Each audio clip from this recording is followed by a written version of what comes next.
All right, everybody. So, thank you for being here. I want you to know, your boy, Spicer. I'm pointing at you in case you can't tell. I'm pointing at you. It's been putting in some work, okay? I haven't been, it's been a week, but we're back. I've been putting in some work, okay? And I want you to see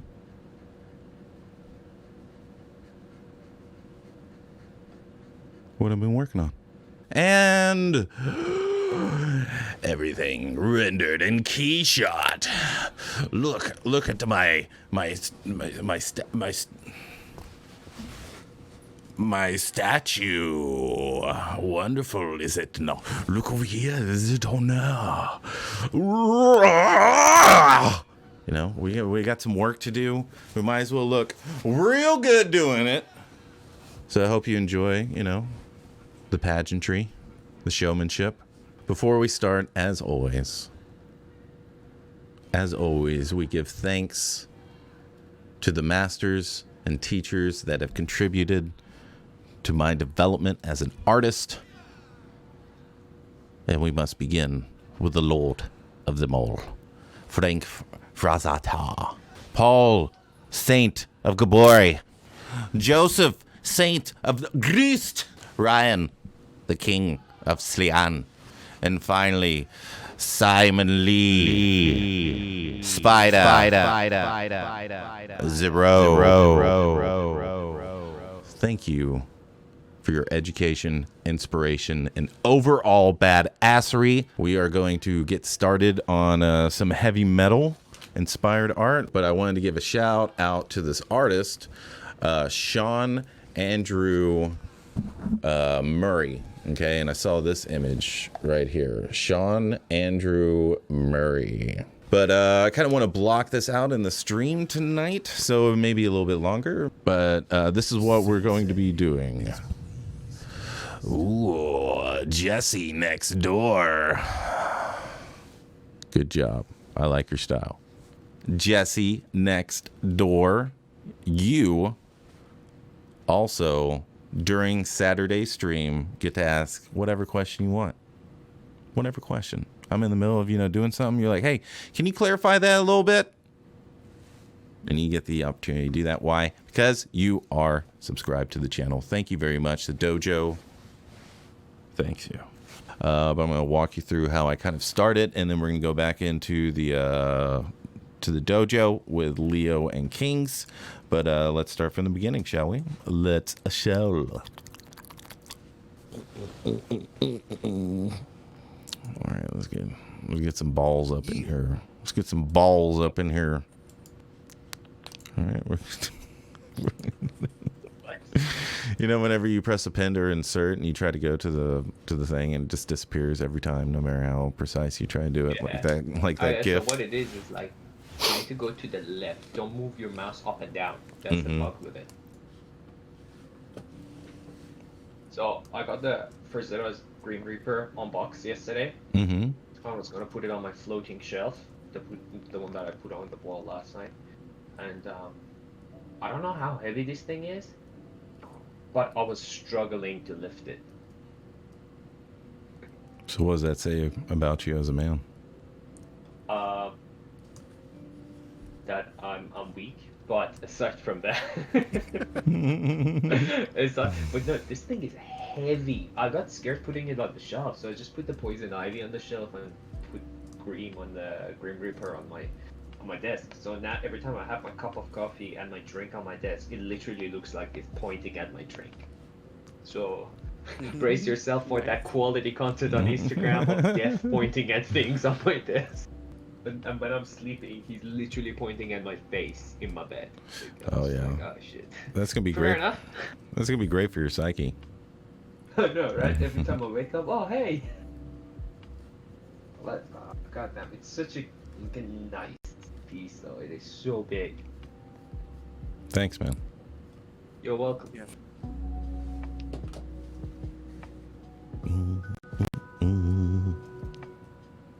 Like I said, playing that calm music.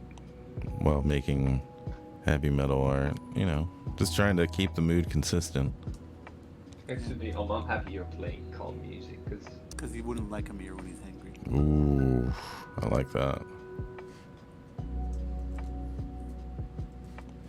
exactly. So the chat's asking what everyone's thoughts are on The Last of Us 2. Oh, is that what the chat is asking? That's what they're asking. For me, I have no opinion because I have not. Like, I only played a little bit of the first one and didn't really enjoy it, and the second one I didn't play, so I don't really have an opinion about it. But plenty of people do. Plenty of people do. Yeah, I didn't like Last of Us 1. Just not the game for me. Mm-hmm. And therefore I didn't try the number 2, so no opinion. What about you, Leo? Same sitch? I've never played any of them. Yeah. You gotta understand, you're on a stream with a group of people that enjoy their games to be easy. Yeah.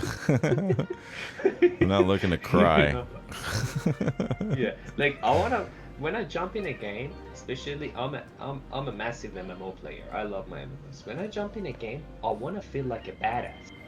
I wanna, I wanna feel like I'm feeling, yeah, a little bit of challenge is good, but I don't wanna sneak around. I wanna go and be like, come at me, motherfucker. Oh, yeah. Stand your ground. Language. All right, Captain America. Actually, can we swear I didn't ask? Of course.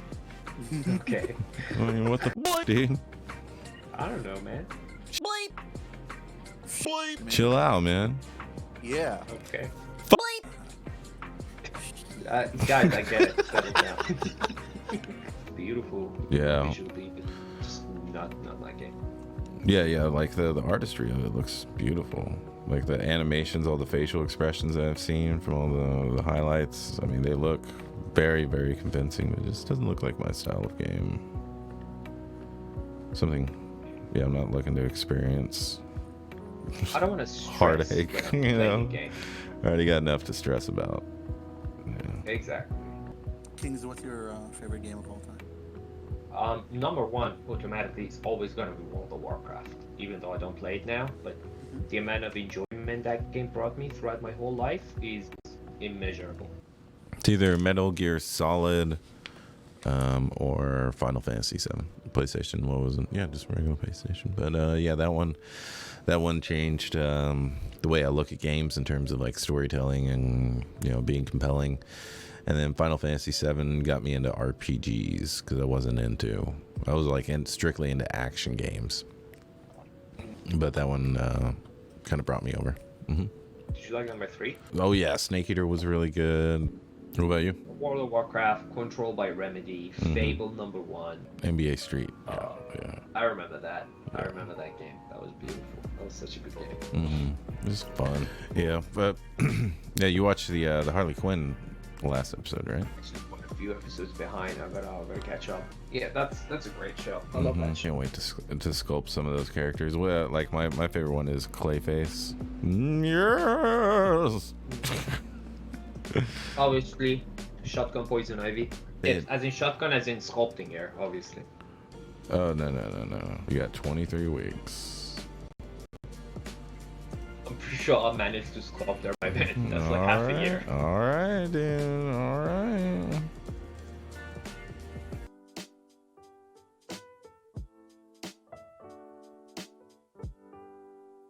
Yeah.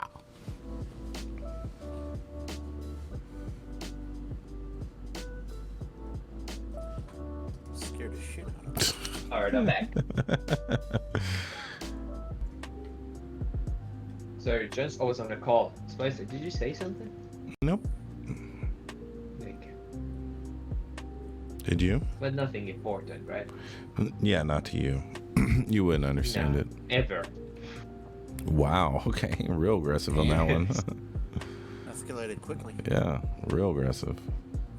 Really didn't though. No, not really. Because I have a feeling you guys have never had anything escalate too quickly. Like whatever that escalated quickly. No, it didn't. Yeah, it It did did. not. Yeah, it did, bro. Oh, okay. All right, chill out. Are you crying on the floor right now? On the floor, yes. But I'm not crying. I'm waiting patiently. Okay. All right, settle down. No, you. That escalated quickly. You woke the beast. Now you gotta play with him.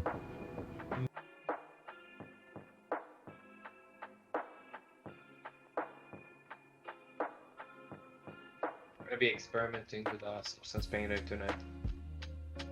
What are you gonna do? So, have you seen how Magdalena does these beautiful renders with like Substance throws in a ZBrush sketch in there, Mm-hmm. unwrapped and decimated? So Mhm. that's what I'm gonna do. So I've done a female Loki up under sculpted, Mm-hmm. and unwrapped, decimated, it's ready to go into Substance. So I'm gonna, I'm gonna try and learn Substance. Oh yeah, it's super easy. If you know Photoshop, you know Substance.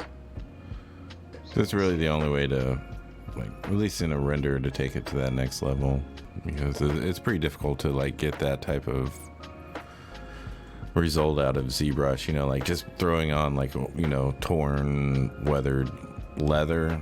I mean, to get it along the edges and all that stuff, you're gonna have to mask. You're gonna have to do this. You're gonna have to do that. But like Substance Painter just does it automatically with an algorithm, so it's kind of hard to beat that. Yeah, because if you export the height map and you put it in the texture map as well in ZBrush, and you put it in the displacement, then you can actually just bring those details from Substance and apply them in ZBrush to your character. That makes sense. So if you really want that weird fabric pattern or like stitching pattern on your like whatever, you export the map and just apply it. Mm-hmm. That's how I got that Thor to look so good in like ZBrush and Unreal and everything else. Because you just have to bring those details over. It's the only way. Feel like critiquing a quick composition? Sure. It's definitely way more exciting than the last one. Exactly. Yeah. So my goal is not to. My goal is to be the best, but my expectation is not to automatically be the best, but rather just to be better than I was yesterday. Oh yeah. In acting, there's this thing they have, like when I was trying to be an actor, they have this thing when you're studying the script, do your role, you have to find these things, objectives. So the character has a super objective, which is essentially the ultimate goal they want to achieve by the end of the story, and then you have smaller objective or mini objective or whatever you want to call them, that every time in a scene, what is their objective they're trying to achieve in that scene, Mm-hmm. and that objective has to feed into the super objective at the end of the story. So it's the same thing as I look at it in the art journey or whatever skill somebody is trying to learn. Yeah, you have that super objective, I don't know, to be famous, to win an Oscar, to, I don't know, whatever it is, but then while you're doing that, you also have these like smaller objectives that are going to help you to reach your super objective, but doesn't necessarily mean that you are going to reach it, but it's always good to have, and then just focus on the smaller objectives rather than just focusing on that big objective.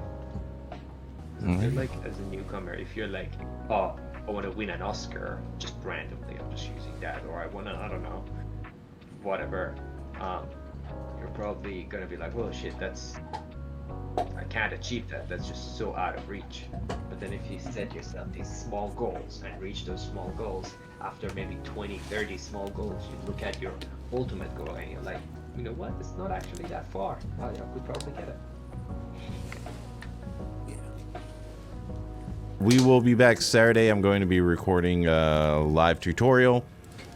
I'll be going over the bicep and the tricep. We're going to go over medical drawings and breakdowns. We're going to go over real life examples, and then we're going to sculpt for probably about an hour or so. Have about another 30-minute sculpting lecture, and then 30 minutes of sculpting. So we'll try to finish an entire bicep tricep by by the end of the stream. So thanks for being here. Make sure to like and subscribe, all that good stuff. Make sure to follow me on ArtStation, Shotgun Scream. I got a bunch of, a couple good tutorials over there. All of them 5-star reviews. Check them out. Let me know what you think. And yeah, we'll catch you next time.